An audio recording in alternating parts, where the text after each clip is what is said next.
በስመ አብ ወወልድ ወመንፈስ ቅዱስ አሐዱ አምላክ አሜን። በዓለም ላይ የምትኖሩ ኦርቶዶክሳውያን እግዚአብሔር ልጆች ሰላም እግዚአብሔር ይብዛላችሁ።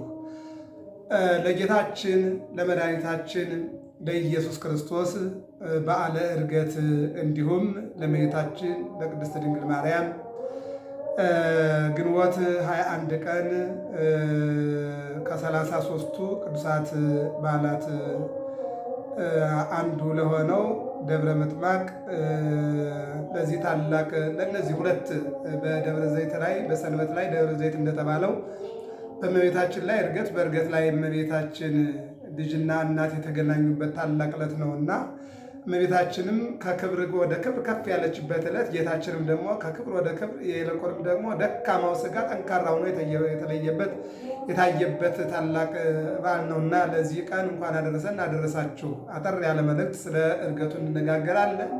እግዚአብሔር አምላክ ሁላችንን በያለንበት በአገር ውስጥም በውጭ ዓለም ያላችሁትን የሰላም በዓል የሰላም ጊዜ ያድርግልን። የሰላም ቀን የተቀደሰ ቀን ያድርግልን። መዝሙር 68 ቁጥር 18 ላይ ምርኮን ማረክ ወደ ሰማይ ወጣህ ይላል። ምርኮን ማረክ ወደ ሰማይ ወጣህ ይላል። እንግዲህ ዘመነ ዕርገት ከትንሣኤ 40ኛው ቀን ሐሙስን አይለቅም። ሁልጊዜም ሐሙስ ነው የሚሆነው። ርክበ ካህናት ረቡዕ ነው የሚሆነው። አብይ ጾም ሰኞ ነው የሚገባው። ጾመ ነነዌ ሰኞ ነው የምትገባው። ጾመ ነቢያትና ፍልሰታ ግን በተለያየ መልኩ ይገባሉ። ስለዚህ የጌታ የዕርገት ቀን ሐሙስን አይለቅም። ጾመ ድህነት ጾመ ሐዋርያት ሰኞን አይለቅም። ጾመ ድህነት ደግሞ ሮብን አይለቅም ማለት ነው። ስለዚህ የዛሬዋ ቀን ዕርገት ትባላለች። ዕርገት ይባላል። ዕለተ ሐሙስ ነው። ግንቦት 21 ቀን ከእመቤታችን ጋር አብረው ተገናኝተዋል ማለት ነው። ይህን ምን ይላል? ምርኮኛውን ሥጋ ለብሶ ምርኮኞቹን ማረከ ይለናል ሊቁ ዮሐንስ አፈወርቅ። ምርኮኛውን ሥጋ ለብሶ ምርኮኞቹን ማረከ ምን ማለት ነው? መኑ ውእቱ ዝንቱ ሥጋ ለቢሶ ዘሙአኒ ብሏል ሰይጣን ዲያብሎስም ማለት ነው። በሁለት ወንበዴ መካከል ተሰቅሎ በሁለት ወንበዴ መካከል በመሃል ላይ ሆኖ ተሰቅሎ በ5 ምስማር ተቸንክሮ በአንድ ጦር ተወግቶ 6666 ግርፋት ተገርፎ ምራቅ ተተፍቶበት ይልቁንም ሆምጣጤ ሆድን ቆራርጦ የሚጥል ነገር ካጠጡት በኋላ ያም ሆኖ ግን የማነ እዴ መጠቁጎም ወኮኖቶም ጥምቀተ የቀኝ እጁን እንዲህ አድርጎ ወደ ሲኦል ሄዶ ሲኦልን በርብሮ ሲኦልን በርብሮ መኑ ውእቱ ዝንቱ ሥጋ ለቢሶ ዘሙአኒ ሲኦልም እንዲህ አለ ሥጋ ለብሶ ማን ነው ያሸነፈ ይብላለች። ስለዚህ ምርኮኛ የሆነውን ሥጋ በአይሁድ የተገረፈ በሊቃነ ካህናት በመኳንንት የተፈረደበት ገራፊዎች የገረፉት ሰቃዮች የሰቀሉት ቅዱሳን ሐዋርያት ደግሞ የቀበሩት ንጹሕ ሥጋ ቅዱስ ሥጋ የሰውን ሥጋ ለብሶ ምርኮኛውን ሥጋ የሚገርም ነው። ምርኮኛውን ሥጋ ለብሶ ምርኮኞቹን ማረከ ይለናል። ምንድን የአበውን ነፍስ ከእንጦርጦስ ከጨለማ ማርኮ ወደ ገነት መለሰ።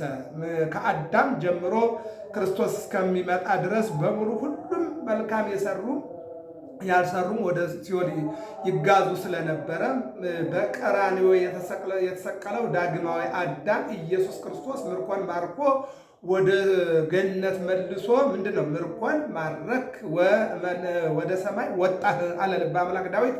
ከክርስቶስ መወለድ ከ1000 ዘመን በፊት የተናገረው ትንቢት ነው ማለት ነው። ዛሬም ብዙ ምርኮኛ አለ። የሃይማኖት ምርኮኛ፣ የጊዜ ምርኮኛ፣ የሕይወት ምርኮኛ፣ የፍቅር ምርኮኛ፣ የይቅርታ ምርኮኛ አለና መድኃኔዓለም እንደ ትናንት ሁላችንም ማርኮ የእሱ ልጆች እንዲያደርገን መልካም ፈቃዱ ይሁንልን። ከዘረኝነት ከጎጠኝነት ምርኮ ማርኮ የራሱ ልጆች እንዲያደርገን መልካም ፈቃዱ ይሁንልን። ነቢዩ ዘካርያስ አስቀድሞ የነበረ ነቢይ ነው። እንዲህ ይላል በዛ በደብረ ዘይት በሴተ ሐሙስ ሲጸልዩ የነበሩ እግሮቹ አለ አዳምን ፍለጋ በኦሪት ዘፍጥረት ምዕራፍ 3 ቁጥር 10 ላይ የወረዱ እግሮቹ ይላል። አዳምን ለመፍጠር ወደ ቀራንዮ የወረዱ እግሮቹ ይላል።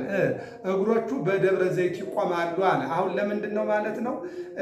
መጀመሪያ ቀራንዮ ላይ ዓለምን ለማዳን በመስቀል ላይ ይቆማሉ አለ ልበ አምላክ ዳዊት። ወንሰግድ ውስተ መካን ኀበ ቆመ እግረ እግዚእነ መዝሙር 131 ቁጥር 6 ላይ እግሮቹ በመስቀል ላይ ይቆማሉ አለ ዳዊት። ዘካርያስ ደግሞ ምን አለ? ወደ ሰማይ ለማድረግ በደብረ ዘይት እግሮቹ ይቆማሉ አለ። አሁን የክርስቶስ ዕርገት እንደ እንግዳ ደራሽ እንደ ውሃ ፈሳሽ አይደለም። አስቀድሞ በዳዊት አስቀድሞ በነ ነቢዩ ዘካርያስ አስቀድሞ ደግሞ በነ ያዕቆብ ለምሳሌ አሁን በኦሪት ዘፍጥረት ምዕራፍ 28 ላይ ድንጋይ ተንተርሶ ቅጠል ጎዝጉዞ ተኝቶ ሳለ መሰላል አየ ይላል። ሲወጡ ሲወርዱ የክርስቶስን ዕርገት ነው አስቀድሞ ያየው ማለት ነው። ይህን ልልና ነው የተመለከተው እና ምንድን ነው የሚለው? እግሮቹ በደብረ ዘይት ይቆማሉ ብሎ አስቀድሞ ተናግሮ ነበር እና ከፍ ብሎ በመስቀል ላይ መሰቀሉን፣ ከፍ ብሎ መነሳቱን፣ ከፍ ብሎ ደግሞ ወደ ሰማይ ማድረጉን አስቀድመው ነቢያት፣ አበይት ነቢያት፣ ደቂቀ ነቢያት ተመልክተውታል ማለት ነው። በሌላ መልኩ የዛሬው ዕርገት ምንድን ነው ስንል በስጋ የተደረገ ዕርገት ነው። በስጋ የተደረገ ዕርገት ነው።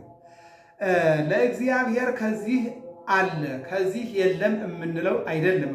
ለእግዚአብሔር ምድር በምላ አለሙኒ ወኩሎም ላይ ነበር ውስጤታ ሰማይ ዙፋኑ ነው፣ ምድር መረገጫው ነው፣ ዓለም በሙሉ የእግዚአብሔር ነው። አዎ፣ ስለዚህ እግዚአብሔር የሌለበት ቦታ የለም። በሰማይም አለ በምድርም አለ እግዚአብሔር። ይህንን ነው የሚናገረው። ለምሳሌ አሁን ሰው በሆነ ጊዜ ከሰማይ ወረደ ማለት ወደ መሬት ወረደ ማለት በሰማይ የለ ማለት አይደለም። ምን ማለታችን ነው? በምድር ብቻ አለ ማለት ሳይሆን ሰው መሆኑን ይልቁንም ደግሞ ሰው መሆንን ገንዘብ አደረገ ማለታችን ነው። ምንድነው? ወተወልደ በቤተልሔም በከመ ሰበኩ ነቢያት እንደተናገሩት በቤተልሔም ተወለደ። ወኮነ ሰብአ ከማነ እንደኛ ሰው ሆነ ማለታችን ነው። ከሰማይ ወረደ ስንል እንደኛ ሰው ሆነ ማለታችን እንጂ በምድር ብቻ አለ በሰማይ የለም ማለታችን አይደለም። እንደገና ደግሞ ወደ ሰማይ ወጣ ስንል በስጋ ግብር ማለታችን እንጂ እነሆ በመሬት የለም ማለታችን አይደለም። ወደ ሰማይ ወጣ ስንል በስጋ ግብር ወጣ ማለታችን ነው። ምንድነው? አረገ ምንድነው የሚለው? ከመ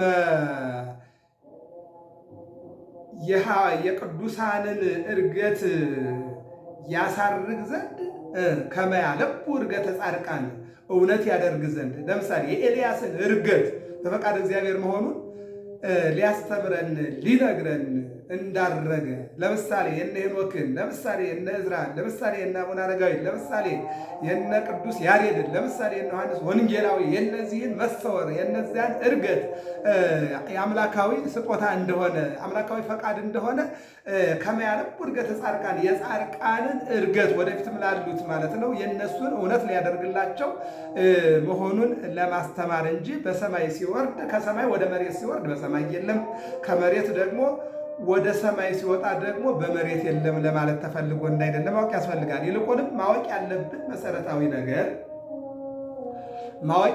መሰረታዊ ነገር የዮሐንስ ወንጌል ምዕራፍ 1 እንመልከተው። ያ ቃል ቀድሞ ነበረ፣ ያ ቃልም በእግዚአብሔር ዘንድ ነበረ፣ ያ ቃልም እግዚአብሔር ነበረ፣ ቃል ሥጋ ሆነ። አሁን ምንድን ነው የቃል ርደት የሥጋ ዕርገት በማኅፀነ ድንግል ማርያም በእመቤታችን በወላዲተ አምላክ የተፈጸመ መሆኑን ማወቅና ማጥናት ያስፈልጋል። በማኅፀነ ማርያም ነው የተጠናቀቀው ማለት ነው። ምንድን ነው? ቅዱስ ገብርኤል መጣና ትጸንሲ አላት። ወንድ ስለማላቅ ይህ እንዴት ይሆናል ብለዋለች አይደል? አዎ መንፈስ ቅዱስ ይመጽእ ላዕሌኪ ወኃይለ ልዑል ይጼልለኪ ዘኒ ይትወደድ እምኔኪ። መንፈስ ቅዱስ ወደ አንቺ ይመጣል፣ የልዑል ኃይልም ይጋርድሻል፣ ይልቁንም ቃልን ጸንሰሽ ቃልን ትወልጂዋለሽ አለና ነገራት። ይህ ነው እንግዲህ ቃል የቃል ርደት እንደገና ደግሞ የሥጋ ዕርገት በማኅፀነ ድንግል ማርያም የተፈጸመ መሆኑን ቅዱስ አባ ሕርያቆስ እንዲህ ይላል። ኦ ምዕራግ እምድር እስከ ሰማይ። አዎ ኦ ምዕራግ እምድር እስከ ሰማይ። ይህንን ነው እንግዲህ በዮሐንስ ወንጌል ምዕራፍ 3 ቁጥር 13 ላይ ወአልቦ ዘዐርገ ውስተ ሰማያት ዘእንበለ ዘወረደ ወልደ እጓለ እመሕያው። አስቀድሞ ከመሰቀሉ ከመነሳቱ ከማረጉ በፊት ጌታ ከሰማይ ከወረደው በራሱ ፈቃድ ከሰማይ ከወረደው በስተቀር በራሱ ፈቃድ ወደ ሰማይ እየወጣ የለም ማለት። ይሄ ምንድነው? በዕርገት በማኅፀነ ድንግል ማርያም የተፈጸመ መሆኑን አስቀድሞ ማወቅ ያስፈልጋል ማለት ነው። እርገት በማኅፀነ ማርያም ስለተፈጸመ አስቀድሞ ምን አለ? እነሆ ከሰማይ በራሱ ፈቃድ ከወረደው በስተቀር ከምድርም በራሱ ፈቃድ ወደ ሰማይ የሚወጣ የለም፣ አንድም የወጣ የለም ብሎ አስቀድሞ ራሱ ተናግሯል። ይህ ማለት ምን ማለት ነው? ሁለት ነገሮችን ያስተምረናል። አንደኛ በማኅፀነ ድንግል ማርያም የተደረገው እርገት በስውር የተፈጸመ ስለሆነ በቢታንያ በግልጽ ሲያደርግ መታየት አለበት። ይህን ነው የሚያስተምረን ማለት ነው።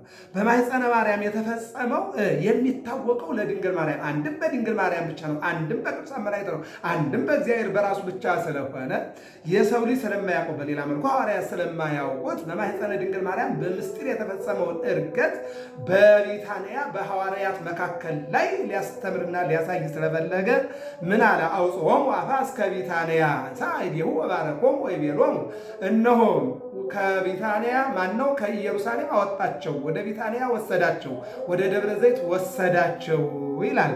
ይሄ ደግሞ ሁለተኛው ነው። ምንድነው? ዘላለማዊ ክብር ይልቁንም ደግሞ የሚኖርበት ጊዜ፣ በሌላ መልኩ የሰው ልጅ የሚከብርበት ጊዜ፣ ስጋ የሚከብርበት ጊዜ፣ ቤተክርስቲያን የሚከብርበት ጊዜ መቅረቡን ለማስተማር የክርስቶስ እርገት የኛ እርገት መሆኑን ዛይረገ ላብሁ ርእሶ ዕጣነ ወመሥዋዕተ ስውረ ራሱን የተወደደ መስዋዕት አድርጎ ያሳረገ ኢየሱስ ክርስቶስ ወደ ሰማይ ሊያርግ ሲል ሐዋርያትን ጠራና ወደ ቢታንያ ይዟቸው ወጣ ነው የሚለን። ይህንን አስቀድሞ በዮሐንስ ወንጌል ምዕራፍ 14 ቁጥር 1 ላይ ሀበሃሎኮ አነ ህዬ ተሃልው ምስሌ በመንግሥታዊ ሰማያት፣ እኔ በምኖርበት እናንተ ትኖራላችሁ፣ እኔ ሄዳለሁኝ፣ እኔ እመጣለሁኝ፣ በአባቴ ቤት ብዙ መኖር አለ፣ እወስዳችኋለሁኝ ብሎ አስቀድሞ ነግሯቸው ነበር እና የክርስቶስ እርገት ባጭሩ እንግዲህ የድንግል ማርያምን ሥጋ ወደ መቃብር ይዞ ወረደ፣ ይዞ ተነሳ። 40 ቀንና 40 ሌሊት 7 ኪዳናትን እያስተማረ ምታት እንዳይደለ እውነት መሆኑን ለሐዋርያት ካስተማረ በኋላ አሁንም እያዩት በቢታንያ የሐዋርያት ሥራ ምዕራፍ 1 ቁጥር 11 ላይ እንዘ ይባርኮሙ እየባረካቸው ወደ ሰማይ አቀና። አዎ ተቀበለት ወደመና ወተሰወረ ማይንቲሆሙ ደመናም ተቀበለችው ከዓይናቸው ተሰወረ። እየባረካቸው ወደ ሰማይ አቀና ነው የክርስቶስ እርገት የክርስቲያኖች መኖሪያ በሰማይ መሆኑን ይልቁንም ደግሞ እኔ ከምድር ከፍ ከፍ ያልኩ እንደሆነ ሰውን ሁሉ ወደ እኔ እስባለሁ ያለው አምላካዊ ቃል ይፈጸም ዘንድ ወደ ቢታንያ ይዟቸው ወጣና እጁን አነሳና ባረካቸው። እንዲህም አላቸው፣ ሰው ተስፋው ለአብ እናንተስ የአባቴን ተስፋ ጠብቁ። አንትሙሰ ንበሩ ሀገር ኢየሩሳሌም እስከትለብሱ ኃይለ ማርያም፣ ከ10 ቀን በኋላ የምትለብሱት ሌላ ልብስ አለ፣ የመንፈስ ቅዱስ ልብስ፣ የጰራቅሊጦስ ልብስ። እስከዚያ ድረስ ግን ባላችሁበት ቤት በዚሁ ቤት ጸንታችሁ ቆዩ ብሎ ባረካቸውና ወደ ሰማይ አቀና ይላል። በዚህም ጊዜ እሱ እያረገ ደመና እየተቀበለችው ሐዋርያት ዓይናቸውን ወደ ሰማይ ሰቅለው በነበሩበት ጊዜ ቅዱስ ሚካኤልና ቅዱስ ገብርኤል መጡና እናንተ የገሊላ ሰዎች ወደ ሰማይ ዓይናችሁን ገልጣችሁ የምታዩት ምንድን ነው? የናዝሬቱ ኢየሱስ የድንግል ማርያም ልጅ ወላዲተ አምላክ ልጅ መድኃኔ ዓለም ምርኮኛውን ሥጋ ይዞ ምርኮኞቹን ማርኮ ወደ ገነት መልሶ አሁን ወደ ሰማይ ሲወጣ በክብር እንዳያችሁት በመጨረሻውን በክብር ይመጣል። ይልቁንም እናንተ እየዘመራችሁ ወደ ቤታችሁ ተመለሱ አላቸው። አረገ እግዚአብሔር በይባቤው እግዚእነ በቃል በይባቤ በዝማሬ በምስጋና ሲወጣ እንዳያችሁት እናንተም በምስጋና ወደ ቤታችሁ ተመለሱ። በሌላ መልኩ ደግሞ ዘምሩ ለእግዚአብሔር ዘዐርገ ውስተ ሰማይ፣ ወደ ሰማይ ላረገው ለእግዚአብሔር ምስጋና አቅርቡ። ይህ ምክንያቱም 33 ዓመት ከ3 ወር ከ10 ቀን ወደ መሬት የተላከበትን ዓላማ አጠናቆ ወደ ሰማይ ወደ በረበ ማናቡ በአባቱ ፈቃድ ወደ መሬት ወረደ። አሁንም በራሱ ፈቃድ መጣ፣ ተጸነሰ፣ ተወለደ፣ ተሰቀለ፣ ሞተ፣ ተቀበረ፣ ተነሳ። አሁን በራሱ ፈቃድ አረገ፣ በራሱ ፈቃድ ተመልሶ ይመጣል። ስለዚህ ዘምሩ ለእግዚአብሔር ዘዐርገ ውስተ ሰማያት፣ ወደ ሰማይ ለወጣው አንድም በዝማሬ በምስጋና ለወጣው ለእግዚአብሔር ምስጋና አቅርቡ። ምርኮኛውን ሥጋ ለብሶ ምርኮኞቹን ማረከ። የአበውን ነፍስ ከእንጦርጦስ ከጨለማ አውጥቶ ከሲኦል አውጥቶ ወደ ገነት መለሰ። ምርኮን ማድረክ ወደ ሰማይ ወጣ። እንኳን ለብርሃነ ዕርገቱ አደረሳችሁ። የክርስቶስ ዕርገት የኛ ዕርገት ነው። ክርስቲያኖች መኖሪያቸው በሰማይ እንደሆነ በዚህ ባሮጌ አመለካከት ባሮጌ ሀገር ብንኖር አዲስ ሀገርና አዲስ አመለካከት እንዳለን በዚህ በመገፋፋት ዓለም እንዳለን የማንገፋፋበት አዲስ ዓለም እንዳለን ያየንበት የክርስቲያኖች መኖሪያ በሰማይ እንደሆነ የቤተክርስቲያናችን በምድር ያለችው ብትቃጠል በሰማይ ያለችው እንደምትኖር በምድር ያሉ ክርስቲያኖች ቢያልቁ በሰማይ ያሉ ክርስቲያኖች እንዳሉ በምድር ብንገፋ በሰማይ እንደማንገፋ በምድር ብንቸገር የማንቸገርበት ሌላ ዓለም እንዳለ የሚያስተምረን ነውና እግዚአብሔር አምላክ ሁላችንም እንኳን ለብርሃነ ዕርገቱ አደረሳችሁ። ገብረ መስቀል ሚዲያ ነው። ሰላም እግዚአብሔር ከሁላችን ጋር ይሁን። ሰብስክራይብ አድርጉ፣ ላይክ፣ ሼር ለሁሉም አዳርሱ። አሁን ከትንሽ ደቂቃ በኋላ ደግሞ በአውደ ምሕረቱ እንማማራለን። ማታም ጉባኤ ይቀጥላል። ነገ ማታም ከግንቦት 20 እስከ ግንቦት 22 ቀን በደብረ ይባቤ ቅዱስ ያሬድ አውደ ምሕረት ትልቅ ጉባኤ አለ። ጉባኤ ተከታተሉ። ሰላም እግዚአብሔር ከሁላችን ጋር ይሁን። ወስብሐት ለእግዚአብሔር።